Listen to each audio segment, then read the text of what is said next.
Hello नमस्कार दोस्तों, हम स्वागत करते हैं आपका सिलेक्शन गुरु जो ऑनलाइन यूट्यूब चैनल पर। जैसा कि आपको पता है, हम रीजनिंग के क्वेश्चन लेकर आते हैं, रीजनिंग के प्रैक्टिस सेट लेकर आते हैं जो कि हमारे आगामी यूपीपी कांस्टेबल और अदर कांस्टेबल और 10+2 तक के सारे एग्जाम, एसएससी हो चाहे किसी कांस्टेबल का हो, state constable, central government constable, SSC, GD, railway, CRPF का, चाहे जिसका भी हो, इतना तक कि पेट का भी, पेट का भी एक मुख्य आधार ही इसको बना सकते हैं। सारे सब्जेक्ट इस पर हैं, तो हम उसी हिसाब से सारे पैटर्न के आधार पे हम रीजनिंग क्वेश्चन का प्रैक्टिस करवाते हैं। आशा करते हैं आप लोग स्वस्थ होंगे, आपकी तैयारी बहुत बेहतरीन चल रही होगा, आज फुल मोटिवेशन के साथ एक पॉजिटिव वे में तैयारी कर रहे होंगे। जो लोग शुरू से हमारे साथ बने हुए होंगे उनको तैयारी का इफेक्ट उनके प्रैक्टिस का इफेक्ट उनके तैयारी पर बहुत अच्छे से समझ में आ रहा होगा। और अपने क्वेश्चंस के बारे में बात करें तो हमारे जो क्वेश्चंस होते हैं वो टॉप ट्रेंडिंग क्वेश्चंस होते हैं लगभग, जो कि अभी पैटर्न पे, मॉडर्न पैटर्न पे पूछे जाते क्वेश्चन हैं, ठीक है। और वैसे ही क्वेश्चन ज़्यादा रखे जाते हैं जो आपको ज़्यादा प्रॉब्लम देते हैं एग्जाम टाइम में, ठीक। चलिए आज का अगर क्वेश्चन की बात करें तो आज का पहला क्वेश्चन देखते हैं। चलिए पहले क्वेश्चन, अरे यार पहला क्वेश्चन देखिए। दिए गए कथनों का तर्क संगत रूप से अनुसरण करते हैं, मतलब वैसे निष्कर्ष का चयन कीजिए जो तर्कसंगत रूप से अनुसरण करते हैं। कथन देखिए क्या है। सभी मृदा पृथ्वी हैं, कुछ जल मृदा हैं, कोई मृदा जल नहीं है। चलिए इसको बना ले। क्या है? सभी मृदा पृथ्वी हैं, सभी मृदा यानी सॉइल, सभी मृदा क्या है? पृथ्वी है, अर्थ है, ठीक। और कुछ जल पृथ्वी हैं, कुछ जल पृथ्वी है। और क्या? कोई मृदा जल नहीं है, कोई मृदा यानी सॉइल का इससे कोई संबंध नहीं, यही बोला है। देखिए यहाँ क्या दिया है, कुछ मृदा पृथ्वी नहीं है, कुछ मृदा पृथ्वी नहीं है। अच्छा, कुछ मृदा पृथ्वी नहीं है, जी गलत, ये गलत है। सब क्या है? मृदा और पृथ्वी के बारे में पॉजिटिव स्टेटमेंट दिया है, ना निगेटिव नहीं दिया है, तो गलत है, ये निगेटिव बता रहा है, ठीक है।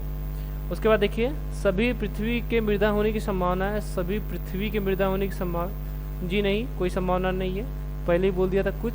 हाँ, सभी सॉइल के लिए, अच्छा बोला है ये सॉइल के लिए तो हो सकता है, लेकिन ये क्या है? ये संभावना गलत है। सभी जल पृथ्वी हो सकते हैं, सभी जल पृथ्वी हो सकते हैं, हाँ हो सकते हैं। आप पूछेंगे कैसे? देखिए क्या होता है ना, इसको हम ऐसे बना सकते हैं। इसने क्या बोला है? सॉइल जो है वो क्या है? वो वाटर नहीं है, जल नहीं है, यही बोला। लेकिन इसका कुछ सॉइल अर्थ है, यानी कुछ वाटर, सॉरी कुछ जल पृथ्वी है। इसमें देखिए कुछ जल पृथ्वी, इसको लिख सकते हैं, ये संभावना है, ये बन सकता है, ये गलत तो नहीं है ऑप्शन के हिसाब से, तो ये बन सकता है ना। तो क्या है? सभी जल पृथ्वी हो सकते हैं, हाँ सभी जल क्या हो सकते हैं? पृथ्वी हो सकते हैं, हाँ हो सकते हैं, ठीक है। सभी जल क्या हो सकते हैं? पृथ्वी हो सकते हैं। और कुछ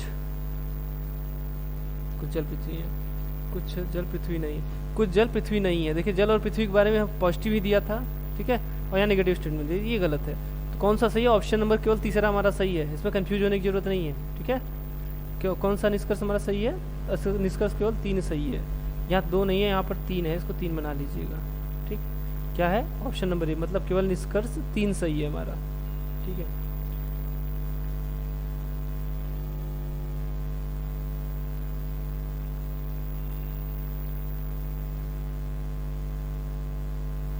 चलिए आगे क्वेश्चन देखिए। अरे यार, जिसको मिटाना चाहिए उसको नहीं मिटा रहे। चलिए, हाँ, एक प्रश्न और अंकित किए गए 2 कथन दिए गए हैं, आपको तय करना है कि प्रश्न का उत्तर देने के लिए कौन सा कथन पर्याप्त है। एक कूट में, अच्छा यहाँ से प्रश्न शुरू है, इस बात को समझिए, यहाँ से शुरू है। एक कूट में ली पिन टी को LEEPINTEE को क्या लिखा? ऑलवेज कीप स्माइलिंग, और स्माइलिंग का पूछा है, बोल रहा है कि मतलब इन दोनों से। अब 2 ठो कथन दिया है, देखिए एक ठो यहाँ दिया है, एक ठो यहाँ दिया है, तो इनमें से क्या दोनों से वो स्माइलिंग का कोड बताना है, ठीक है। तो देखिए क्या है, इसको साइड कर ले थोड़ा सा, रुके रहिए 1 सेकेंड। क्या बोला? देखिए ऑलवेज कीप, देखिए यही लिखा है, इसी के आगे लिख देते हैं स्माइलिंग। इसका कोडिंग क्या लिख दिया था? इसका कोडिंग क्या लिख दिया है? लीपिन टी है, पिन टी डबल लीपिन टी लिखा है, ठीक है, इसी का।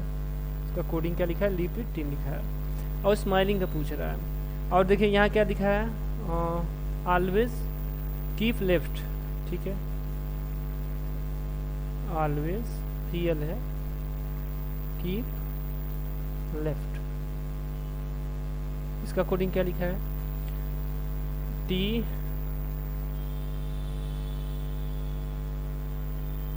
LUTL, देखिए क्या है इसमें, LEE यहाँ है, LEE यहाँ है, इसमें देखिए तो क्या है, इसमें क्या है, और कुछ भी है क्या,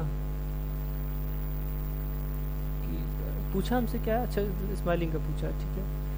और क्या है इसमें, ऑलवेज कीप, इसमें देखिए ऑलवेज कीप दोनों में कॉमन है, इसमें भी कॉमन है, इसमें भी कॉमन है, इसमें देखिए टी ली कॉमन है, टी और ली कॉमन है, ये मिल गया, बचा इसमें पिन का क्या हो जाएगा, स्माइलिंग हो जाएगा, ठीक। तो क्या हो गया, इसको हटाइए, ठीक है, क्या हो गया, स्माइलिंग का पहले से मिल गया, यानी इससे मिल गया, इससे तो मिल गया, एक बार इससे भी चेक कर लीजिए कि ऑप्शन में ये भी दिया है, या तो एक या तो दोनों, ठीक है। तो यहाँ देखिए क्या लिखा है, इसको डीप पिन का मतलब क्या होता है, रोज स्माइलिंग का क्या लिखा है, डीप पिन लिखा हुआ है, तो रोज स्माइलिंग, इसमें रोज देखिए अलग है और स्माइलिंग अलग है, ठीक। और इन दोनों का इसमें देखिए दोनों में कॉमन क्या है, दोनों में कॉमन स्माइलिंग है, तो स्माइलिंग और दोनों को कोडिंग में क्या कॉमन है, दोनों की कोडिंग में क्या कॉमन है, पिन कॉमन है, तो पिन का क्या हो जाएगा, स्माइलिंग हो जाएगा। तो क्या होता है, दोनों से निकल जा सकता है, दोनों से निकाला जा सकता है, एक साथ दोनों कथनों की आवश्यकता है, जी नहीं, कोई ज़रूरत नहीं, या तो एक या तो दो, यहाँ एक रहेगा, या तो एक या तो दो, ठीक है, कोई में किसी में कोई मिल जाए, कोई दिक्कत नहीं, या तो एक मिल जाए या तो दो मिल जाए, दोनों में से एक मिल जाएगा, पर्याप्त है कथन, ठीक है। क्या होगा, इसका चौथा ऑप्शन होगा, या तो कथन एक या तो दो से, दोनों में से किसी में से एक से भी निकाला जा सकता है। चलिए इसको साइड कर लेते थोड़ा, क्या देखिए क्या है दिए गए, अच्छा तर्क वाला ये है क्या, ज़्यादातर, चलिए ठीक है, तर्क का है, वही है, तर्क के हिसाब से हमको आंसर देना है। तर्क क्या है, देखिए, क्या उत्पाद विज्ञापन पर प्रतिबंध होना चाहिए, उत्पाद विज्ञापन मतलब एडवर्टाइजमेंट, जैसे बिस्किट का एडवर्टाइजमेंट और शैम्पू वगैरह का एडवर्टाइजमेंट रहता है, उसी को उत्पाद विज्ञापन बोलते हैं। हाँ देखिए तर्क इसमें क्या दिया, हाँ विज्ञापन पर खर्च किया गया धन बहुत बड़ा है और यह उत्पाद की लागत को बढ़ाता है। चलिए अगर इस पर पहले पर कथन पर चर्चा करें तो देखिए क्या है, कोई भी उत्पाद है अगर उस पर उसका एडवर्टाइजमेंट कर रहे हैं, कोई भी कॉस्ट आएगी, चाहे वो 1 रुपया है चाहे 1 करोड़ आए, ठीक है, वो क्या आएगी, वो उत्पाद के लागत में ही जुड़ेगा, वो अलग से नहीं जुड़ेगा, उत्पाद के लागत में ही जुड़ेगा। तो आप जितना एडवर्टाइजमेंट करेंगे, जितना महंगा एडवर्टाइजमेंट होगा उसके लागत में बढ़ेगा, लागत में जुड़ेगा तो क्या होगा, प्रोडक्ट और महंगा होता चला जाएगा, ठीक है। तो क्या होगा, तो ये तो सही बोल रहा है कि हाँ रोक देना चाहिए क्योंकि उस पर उत्पाद बढ़ता है, उस पर उत्पाद का लागत बढ़ता है। अगला देखिए, नहीं यह विज्ञापन का दौर है जब तक कि आपका विज्ञापन आपके प्रतिद्वंदी की तुलना में बेहतर होगा, उत्पाद नहीं बिकेगा। देखिए क्या बोल रहा है, दूसरा अर्थ समझिए कि बोल रहा है कि यह विज्ञापन का दौर है, ठीक, यदि आप अपने प्रतिद्वंदी से बढ़िया आपका एडवर्टाइजमेंट है तो आपका उत्पाद बढ़िया बिकेगा, अगर नहीं है तो नहीं भी, उत्पाद आपका नहीं बिकेगा, कम बिकेगा। हाँ ये भी सही है, ठीक है, ये भी सही है। क्या है आप अभी क्या है, कहावत है, जो दिखता है वही बिकता है, दिखने के लिए वही जो दिखता है, कहाँ दिखता है, एडवर्टाइजमेंट में दिखता है, ठीक है, जो दिखता है वही बिकता है, इसीलिए बोला जाता है। तो ये भी ऑप्शन सही है, क्या है हमारा, दोनों निष्कर्ष सही है, या एक या दो नहीं, इसमें दोनों निष्कर्ष सही है। कहाँ है, दोनों तर्क मजबूत, ऑप्शन नंबर डी देखिए क्या है, इसमें दोनों तर्क मजबूत है। बाकी इसमें अगर कुछ और आपको लग रहा है तो जरूर कमेंट कीजिएगा। चलिए अगला देखते हैं, अगला क्वेश्चन हमारा ब्लड रिलेशन से है, ठीक है। यदि यम प्लस एन का अर्थ है यम यन का भाई है, यम गुणे एन का अर्थ है यम यन का पति है, और यम प्रतिशत यन का अर्थ है यम यन की माता है, तो निम्नलिखित में से किसका अर्थ है, अर्थ है क्या है, अच्छा आई ई का पुत्र है, क्या किसका अर्थ है कि आई ई का पुत्र है। तो इसके लिए देखिए अगर एक इक्वेशन दे देता है तो ठीक है, अगर इक्वेशन नहीं दिया है, इसे अगर चेक करना है तो दिक्कत है, क्योंकि आपको सब ऑप्शन चेक करना पड़ेगा। क्या करना पड़ेगा, सब ऑप्शन आपको चेक करना पड़ेगा। अच्छा यम यन का अर्थ है, यहाँ क्या था, रुके एक चीज़ छूट रहा है शायद, माइनस वाला नहीं है क्या, चलिए माइनस का नहीं है ना, तो यहाँ यम माइनस यन है, ठीक है, यम माइनस अर्थ का एन का अर्थ है यम यन की बहन है, ये माइनस है, यहाँ यम माइनस यन है, ये थोड़ा सा टाइपिंग मिस्टेक है। चलिए ठीक है, तो आपको क्या करना होगा इसमें सब ऑप्शन उठा के चेक करना होगा। देखिए एक को चेक कर लीजिए, उसी के आधार पे हम और आपको बता देंगे कैसे चेक किया। जहाँ 1 है वहाँ आई है, इस बात को ध्यान दीजिएगा, जहाँ 1 है वहाँ आई है, आई की जगह 1 टाइप हो गया है। ठीक है, क्या दिया देखिए यच माइनस, अगर इसको बस लेते हैं आई माइनस यच, तो यहाँ आई माइनस यच यहाँ माइनस है, इस बात को ध्यान दीजिएगा, यम माइनस यन है, यहाँ यम माइनस यन का है ये। ठीक है, ये लाइन यम माइनस यन का है। तो आई माइनस एच में क्या है, यम यन की बहन है, यम यानी पहले का बोल रहा है, तो आई क्या है, बहन है। और यहाँ पूछा क्या है, आई ई का पुत्र है, आई बहन है, मतलब आई यहाँ देखिए गर्ल हो गया, आई गर्ल डिनोट का हो गया, तो क्या होगा, पुत्र बोला है, तो ये तो गलत हो गया। ठीक है, इसके लिए क्या होगा, आई को हमेशा पुरुष होना रहना पड़ेगा, यहाँ पर महिला हो गया, तो ये ऐसे गलत हो गया। इसके बाद अगर इसको देखें तो इसमें देखिए आई और एच प्लस दिया है, प्लस का अर्थ क्या है, भाई है, कौन, यच भाई है किसका, आई का, आई का भाई कौन है, यच है, ये भाई है। अब यहाँ देखिए क्या है, आई के बारे में पता है कुछ कि आई क्या है, आई लड़का है कि लड़की है, कोई क्लियर है, यहाँ भी नहीं क्लियर है, तो ये भी गलत ऑप्शन हो जाएगा। और लास्ट ऑप्शन में देखें तो यहाँ भी वही ऑप्शन है कि माइनस के लिए क्या बोला था कि बहन है, कौन बहन है, यच बहन है किसकी, आई की, आई, लेकिन आई के बारे में कुछ भी क्लियर यहाँ नहीं हो पा रहा है, क्योंकि इसके आगे पीछे इसका संबंध कुछ दिया नहीं था, इससे इसके रेफरेंस में एच का दिया है, इसके आगे एच के रेफरेंस में जी का दिया हुआ है। ठीक है, तो आई का यहाँ भी जेंडर क्लियर नहीं हो पा रहा है, यानी आपको क्या हो गया, सीधे सीधे आपको पता लग गया ऑप्शन नंबर तीसरा सही है। ठीक है, लेकिन हम इसको इक्वेशन बना के दिखा देते हैं। यच प्लस आई मतलब यच का भाई कौन है, यच का भाई कौन है, आई है। ठीक है, यच का भाई आई है,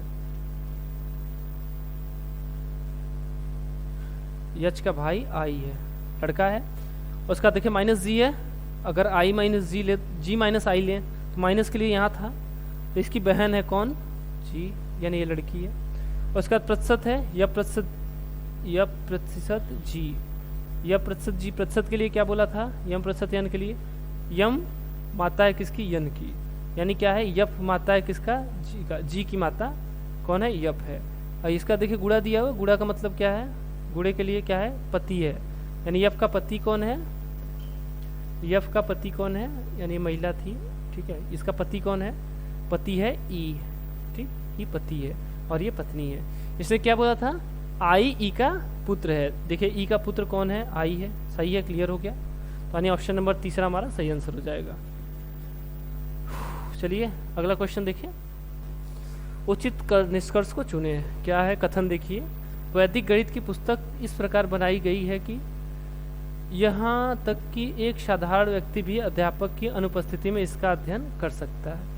अब इसका देखिए पूर्वाधार दी है इसमें, देखिए ऐसे क्वेश्चन इसलिए ज़्यादा रखे जा रहे हैं क्योंकि ये यूपीपी में आपको ज़्यादा परेशान करेंगे, ये ऐसे क्वेश्चन बहुत ज़्यादा यूपीपी में आते हैं। ठीक है, जो क्वेश्चन लेंदी होते हैं, जो आपको पढ़ने में टाइम लगेगा, समझने में टाइम लगेगा, ऐसे क्वेश्चन की प्रैक्टिस अधिक से अधिक कीजिए, क्योंकि ऐसे क्वेश्चन आपको एग्जाम में, क्योंकि टाइम बहुत ज़्यादा रहता है, लेकिन ऐसे क्वेश्चन जब दे देते हैं तो आपका टाइम खा जाता है, सब बर्बाद हो जाता है इसमें।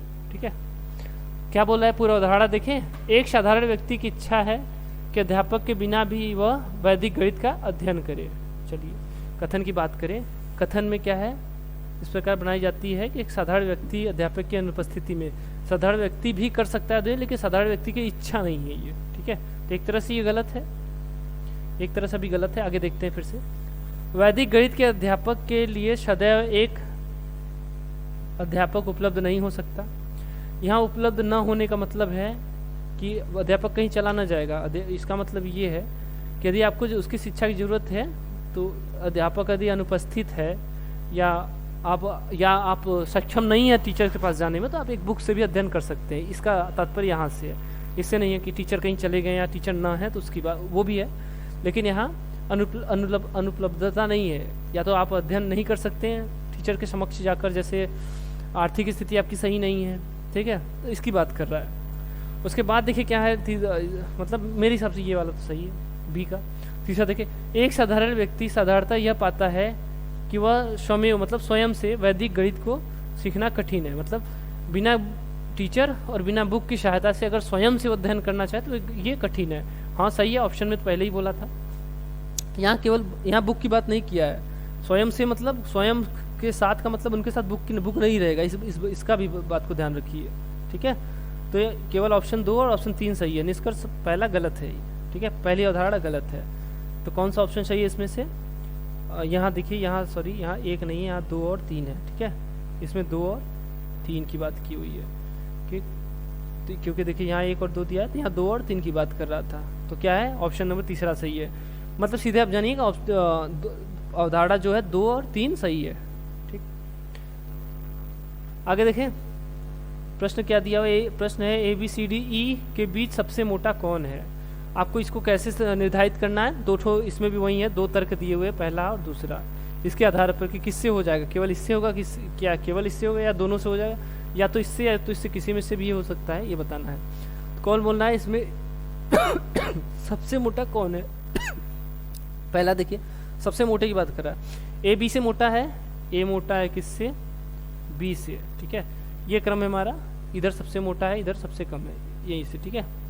A B से मोटा है, A कौन मोटा है किससे, B से, लेकिन C से पतला है। लेकिन और लगाया तो किसके लिए, पहले के लिए लगाता है। A मोटा है B से, लेकिन C से पतला है, C से पतला है, ठीक है, यानी इससे मोटा कौन है, C है। C सबसे पतला नहीं है, C सबसे पतला नहीं है, मतलब इससे आगे कौन मोटा है, कौन बच रहा है इसमें, 2 लोग बच रहे हैं, E और D, यानी इनसे, इन दोनों में कौन, इनसे बड़ा कौन है, E और D, ठीक। लेकिन C से पतला है। उसके बाद देखिए, पहले से तो नहीं हो पाया, पहले से तो निर्धारित नहीं हो पाया। दूसरा देखिए, दूसरा यहाँ बनाते हैं, A B से मोटा है, A B से मोटा है, पहले में बोला था। C E से मोटा है, C किससे मोटा है, C किससे मोटा है, E से मोटा कौन है, C है। C सबसे मोटा नहीं है, ठीक है, C क्या है, सबसे मोटा नहीं है, तो मतलब यहाँ से भी देखिए क्लियर नहीं हो पा रहा है। लेकिन यदि इन दोनों को मिला दें, इन दोनों को यदि मिला लेते हैं हम, तो हमारा तो सही हो जाता है। क्योंकि देखिए क्या है इसमें, इन दोनों को मिलाएंगे तो देखिए C से CE का हो गया, लेकिन क्या बोल रहा है कि C सबसे मोटा नहीं है, तो एक और ऑप्शन बचा हुआ है D, ठीक है। तो ऐसे हो, ये समझ गए, ये ऐसे लग, यहाँ से इसकी, यहाँ से देखिए, यहाँ इतने से ये डिसाइड हो गया, तो यानी सबसे मोटा यहाँ कौन है, D है। लेकिन क्या है, ये दोनों ऑप्शन से मिला के होगा, ठीक है। इसके लिए क्या होगा, दोनों कथन की आवश्यकता है। ऑप्शन कौन सा इसमें सही होगा, कथन 1 जी नहीं, कथन 1 नहीं पर्याप्त है, कथन 1 और 2 दोनों मिलकर, चलिए यहाँ कथन, अरे यार का है, 1 है यहाँ, कथन 1 और 2 दोनों मिलकर तथ्य मिलाकर प्रश्न का उत्तर देने के लिए पर्याप्त है। कथन 1 और 2 के मिलाकर प्रश्न का उत्तर देने के लिए पर्याप्त नहीं है, ठीक है, ये गलत है, ये सही ऑप्शन है, ठीक है। सबसे सही ऑप्शन क्या है, पहला और दूसरा कथन दोनों मिलाकर हमको उत्तर देने के लिए पर्याप्त है, ठीक। आगे देखिए, आज का अगला क्वेश्चन देखिए, अगला क्वेश्चन हमारा डिक्शनरी से है, ठीक है, सब डिक्शनरी से है, इसमें को सजाना है। आपको इसके बारे में ज़्यादा बताने की हमको लगता है ज़रूरत नहीं है, क्योंकि इसके पहले इस पर बहुत सारे प्रैक्टिस करवाए जा चुके हैं। तो इसके लिए देखिए क्या है, हमने आपको पहले बहुत मतलब कई चीज़ें इसमें बताई हैं। पहले जो कॉमन है उसको हटा लीजिए, सब में J कॉमन है, छोड़िए दीजिए। उसका देखिए सब में A कॉमन है, A को भी छोड़ दीजिए। उसके बाद का देखिए, इसमें U है, इसमें C है, इसमें R है, इसमें N है, इसमें M है, उसमें B है, यानी सब में अलग अलग है। तो उन्हीं का हम सीधे कोडिंग लिख लें। इसमें 21 है, U है मतलब 21, इसमें C है, C का मतलब 3, और इसमें देखिए R है, R का मतलब 18, और इसमें N है, N का मतलब 14, और इसमें M है, M का मतलब 13, और यहाँ B है, B का मतलब 22।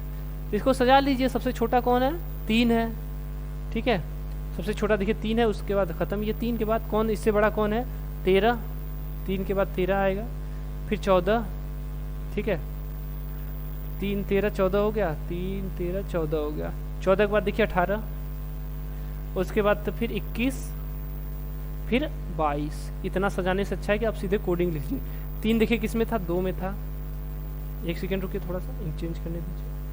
हाँ, 3 किस में था, 2, इसका कोड ये किस में था, 2 वाले में था, देखिए ये 3 था। उसके बाद 13 देखिए कहाँ था, 13 देखिए 5 वाले में था, तो 5। 14 देखिए 4 वाले में था, यानी 4 इसका लिख लीजिए।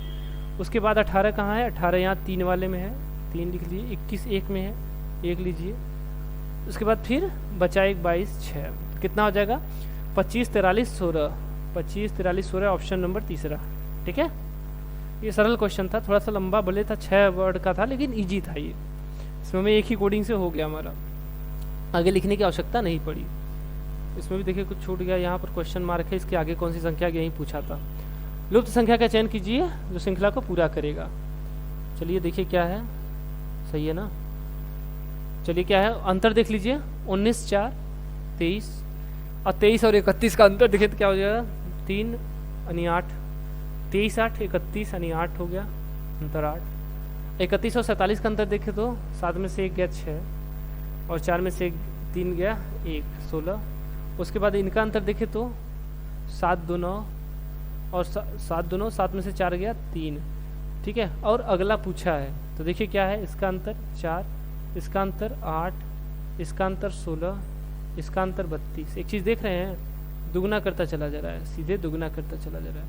8 4 से 8, 8 से 16, 16 से 32, यानी 32 से क्या करेगा, 32 से क्या करेगा 64 जाए, 32 दूना 64। 64 क्या किया, इसमें 32 जोड़ दिया, अब इसमें पहले में 4 जोड़ा, दूसरे में 8, फिर 16, फिर 32, अब आगे क्या जोड़ेगा 79 में 64। ठीक है, 9 4 13, यानी इकाई अंक जिसमें 3 हो, देखिए ये हो गया, लेकिन क्या आएगा 3 आएगा, 7 6 13 1 14। ठीक, क्या आ जाएगा 143 हमारा सही आंसर हो जाएगा। ठीक है, चलिए अगला क्वेश्चन देखिए आज का। अगला क्वेश्चन भी क्या है, संख्या सीरीज से है, वैसे ही है। देखिए क्या है, इसमें दिए गए विकल्प में से उस विकल्प का, उस संख्या का चयन कीजिए जो श्रृंखला में प्रश्नवाचक चिन्ह के स्थान पर प्रश्नवाचक चिन्ह को प्रतिस्थापित कर सकती है। चलिए क्या है, प्रश्नवाचक चिन्ह कहाँ है, यहाँ पर है। देखिए क्या है, 9 दिया, 28 दिया, 65 दिया है, और क्या दिया है क्वेश्चन मार्क, उसका 344। आपको ज्ञात होगा अगर क्वेश्चन वर्ग और घनमूल याद होंगे, वर्ग और घन याद होगा, तो ये देखिए ये 8 के अराउंड है, ये 25 के, सॉरी ये 27 के, 64 के। तो ठीक है, ये क्या किया है, 2 दूनी 4 दूनी 8 प्लस 1। ठीक है, 2 का क्यूब प्लस 1 कितना हो गया 8, 3 का क्यूब प्लस 1, 3 3 का 9 27 1 28, ये 9 हो जाएगा। और फिर 4 का क्यूब, ये 4 है, 4 का क्यूब प्लस 1, 4 चौका 100 चौका 64 1 65। ठीक, इसके बाद देखिए क्या 4 को 5 का क्यूब कीजिए, कितना 5 5 25 पंजे 125 प्लस 1 कितना आ जाएगा 126। उसके बाद इस क्रम से क्या होगा, इसको छोड़िए अभी, यहाँ देखिए इसके बाद 5 के ये किसका है, 7 का क्यूब करेंगे तो कितना आएगा 343, लेकिन है क्या प्लस 1 कर दिया इसमें। ठीक है, तो देखिए 2 था, 3 4 5, बीच में खाली, फिर 6, यानी यहाँ क्या होगा 6 का क्यूब प्लस 1, 6 का क्यूब क्या होता है 216, 216 में 1 जोड़ देंगे कितना आ जाएगा 217 आ जाएगा। ठीक है, क्यूब करके क्या कर रहा है 1 जोड़ता चला जा रहा है। ऑप्शन नंबर चौथा हमारा सही आंसर हो जाएगा। ठीक, चलिए अगला क्वेश्चन देखिए, वही है यूपीपी स्पेशल क्वेश्चन है ये।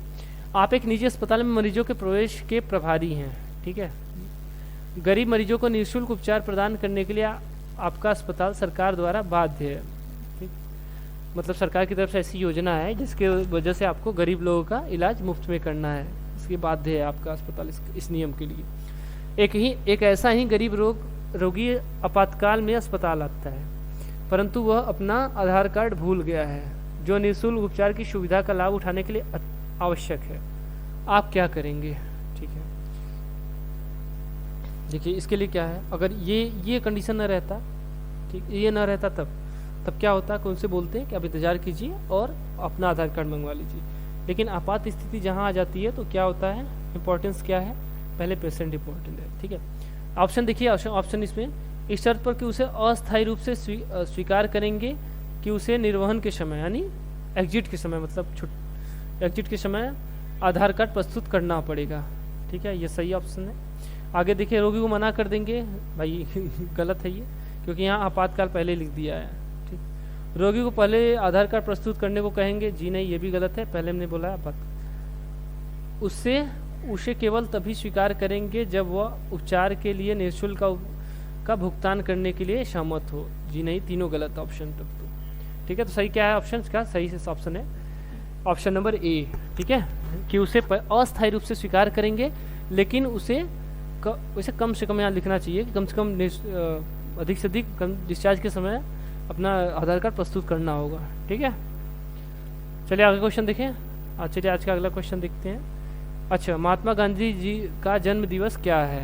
चलिए ठीक है, इस देखिए ये रीजनिंग का वो क्वेश्चन है, इसमें आपको दो चीज़ें, पहले तो महात्मा गांधी का जन्म तिथि आपको पता होनी चाहिए, उसके बाद उसका आपको दिन भी निकालने आना चाहिए।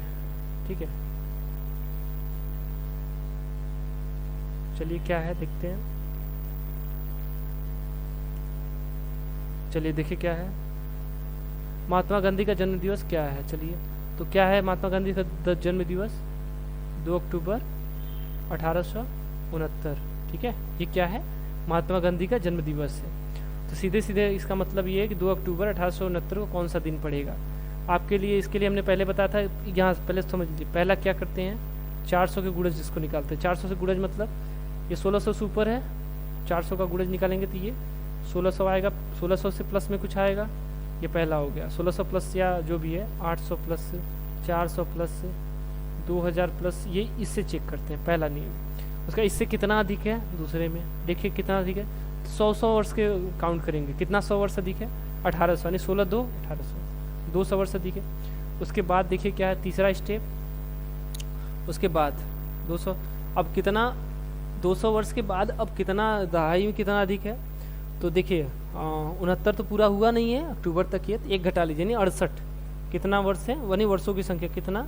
68। ये ईयर्स है और ये सेंचुरीज है। ठीक है, ये ईयर है और ये सेंचुरीज है। उसके बाद इसके बाद चौथे में क्या आता है? Months and day. ठीक है, मंथ और क्या होता है? डे होता है। ठीक है, या तो मंथ अलग कर लीजिए फिर डे अलग कर लीजिए। तो क्या कीजिए, इसको स्टेप वाइज देखते हैं हम। तो क्या है, 200 यहाँ तक मिल गया। ठीक है, सेंचुरीज कितने हैं इसको देख लीजिए। इसको एक रुकिए, एक व्यवस्थित जगह लिख दें। ठीक है,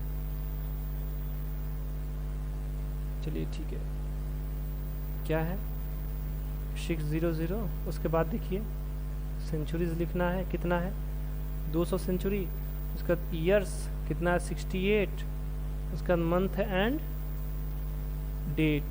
ठीक है, तो 11 अक्टूबर चल रहा है, मतलब अक्टूबर के कौन सा महीना होता है? 10वां, यानी 9 महीना। 9 महीना 2 दिन। ठीक है, डेज मंथ्स, और ये ईयर है और ये सेंचुरीज है। कॉलम बना दीजिए, या तो सबका अलग अलग निकाल लीजिए। देखिए क्या हो गया, बन गया कॉलम। अब देखिए क्या होगा, 200 वर्ष में विषम दिनों की संख्या। 100 वर्ष में कितने विषम दिन होते हैं? 100 वर्ष में कितने होते हैं? 5। प्राप्त कर देंगे 2 वर्ष क्या है 100 वर्ष में कितना? एक सेकेंड रुके, थोड़ा सा पेन खो गया मेरा, पेन सेट कर ले लीजिए। चलिए 100 वर्ष में कितना? 5। 200 वर्ष की बात करें तो 5 दूना 10 हो जाएगा, 10 में 7 से भाग देंगे 3 बच जाता है। ये याद रखिए, 100 वर्ष में 5 होते हैं, इसको याद रखिए, इससे सब निकाल लेंगे। 300 वर्ष में 1, 5 से 15, 7 से भाग देंगे, 7 दूना 14, 1 15, यानी 1। विषम दिन की संख्या 1। 500 में 5, 200 में 10 यानी 3, 300 में 15 यानी 1। अगर 400 की बात करें तो कितना हो जाता है? 0 हो जाता है। ठीक है, 200 वर्ष में 0 हो जाता है। क्या हो गया? हाँ, तो कितना 200 वर्ष में कितना है? देखिए 200 वर्ष के यहाँ कितना विषम दिन आएगा? 3 विषम दिन यहाँ आ गया, इसका हो गया। अगर 68 की बात करें तो इसमें क्या बोलते हैं, लीप ईयर कितने आएंगे? 68 ईयर तो हो गए, लीप ईयर इसमें कितने आएंगे? 7 से भाग दे दीजिए, 68 ही था ना, 69 ही था, तो इसमें कितना से भाग दे दीजिए? 7 से भाग दे दीजिए। ठीक है,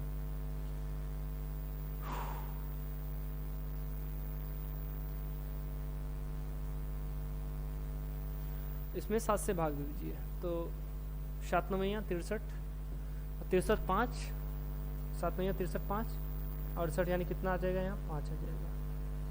ठीक है, यहाँ कितना आ जाएगा? 5 आ जाएगा। ठीक, कोई मिस्टेक हुआ होगा तो ठीक है, कोई बात नहीं। तो कितना आ गया? 5, यानी सॉरी क्या हम लिख दिए, एक सेकेंड रुकिए थोड़ा सा।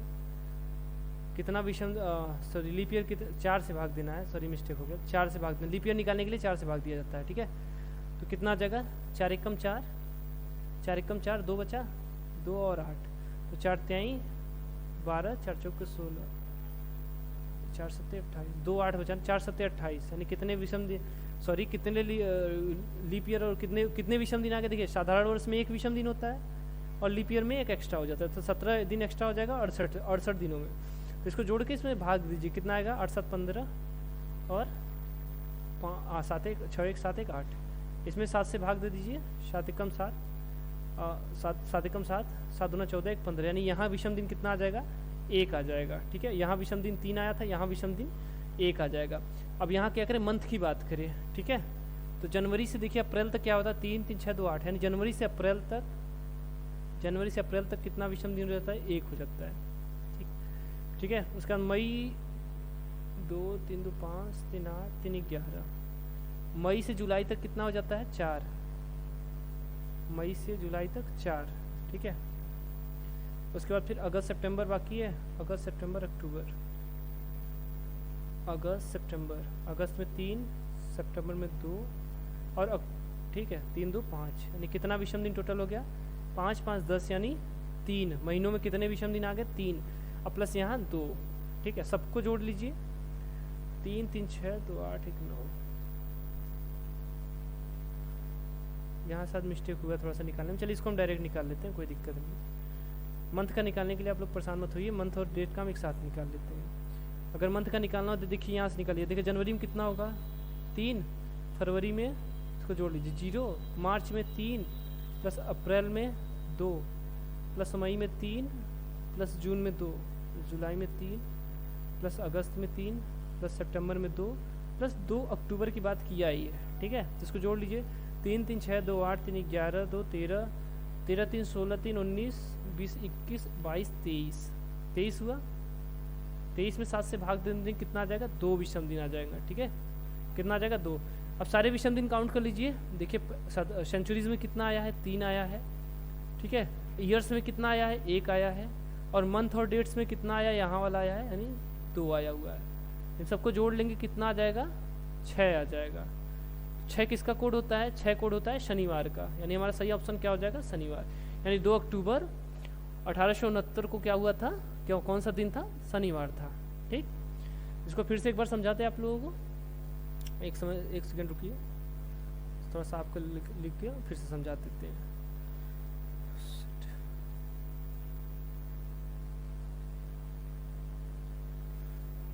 चलिए देखते हैं क्या है, कितनी सेंचुरी जाएगी 1600 के आसपास देखेंगे। 400 का पहले पूरक निकालते हैं, 400 का, तो ये 1600 के आसपास है। 1600 से कितना वर्ष 100 सेंचुरीज निकालते हैं, मतलब 100 वर्षों में कितना 100 वर्ष दिखाते हैं आगे 200 वर्ष, यानी 16 2 18 200 वर्ष। 200 वर्ष में विषम दिन की संख्या निकाल लिए 2 3, क्योंकि एक 100 वर्ष में 5, तो 200 वर्ष में 10, 10 में 7 से भाग देंगे 3 आएगा, तो 200 वर्ष में कितना विषम दिन 3। ठीक, ये तो सेंचुरीज का हो गया। अब ईयर्स की बात करें, ईयर्स 69 पूरा नहीं हुआ, तो 68 ईयर्स लेंगे और इसमें लीप ईयर निकालेंगे, तो लीप ईयर कितना आया था 17 आ गया था। ठीक है, सबको जोड़ लेंगे तो वही विषम दिन हो जाता है। ईयर्स में लीप ईयर्स निकाल के वहीं जोड़ दीजिए, वही टोटल विषम दिन हो जाता है। तो कितना आया 85।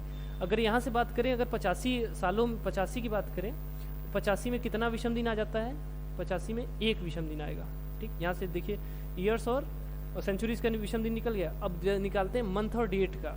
डेट 2 है, लास्ट में देखिए 2 जोड़े थे। मंथ देखिए जनवरी फरवरी मार्च अप्रैल मई जून जुलाई अगस्त सितंबर अक्टूबर नवंबर तक लिए हैं। उसका दिसंबर में क्या कर लिए हैं, सॉरी नवंबर का है, अक्टूबर सितंबर तक लिए हैं, यहाँ सितंबर तक है, और अक्टूबर का 2 था, 2 जोड़ लिए। कितने टोटल आए थे, कितना टोटल आए थे 23। 23 में 7 से भाग दे दिए 2, यानी टोटल विषम दिन यहाँ 3 आया, फिर 1 आया, फिर 2 आया, टोटल विषम दिन जोड़ लिए कितना आ गया 6। 6 किसका कोडिंग होता है, 6 होता है सी का। ठीक है, 6 कोडिंग किसका होता है, ऑप्शन नंबर सी, यानी शनिवार का कोडिंग होता है। कोडिंग तो याद होगा इसका। चलिए अगला क्वेश्चन देखते हैं। अगला क्वेश्चन ब्लड रिलेशन से, यानी अनिकेत प्रियंका का पुत्र है। अनिकेत किसका पुत्र है, अच्छा अनिकेत प्रियंका, यानी प्रियंका पी रहेगा ना, चलिए पी रहेगा, प्रियंका यानी महिला है, प्रियंका का पुत्र मान लेते हैं ए है, नहीं बी मान लेते हैं, ए बी पुत्र का पुत्र है।